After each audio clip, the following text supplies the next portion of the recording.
या करताना आता जरा विचार करा, हे जे काही आता विहित कर्म सांगितले आहे आपल्याला, कोणाची वस्तू न घेणं हे विहित कर्म, चोरी न करणं हे विहित कर्म, कोणाला त्रास न देणं हे वेदाचा मार्ग आहे, आणि हे सोडून जे करणं आहे त्याला निश्चित कर्म म्हणलंय.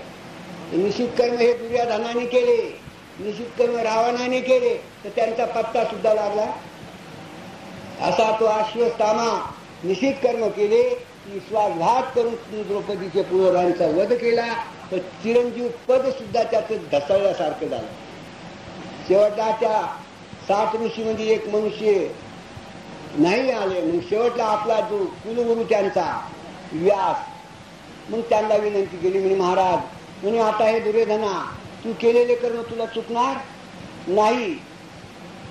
का म्हणलाय की जीभ कापून देवाशी वाहती, परिनाशिक न छेदिती, तेवी मी छेदे कर्मस्थिती परी आदर्श गती छेदे. जे केलेले कर्म मी कधी बंद करणार नाही. याला कारण, याला बालकाळ म्हणतात. म्हणून तुला हे केलेले कर्म तुला प्रायश्चित्त घ्यावाच लागेल.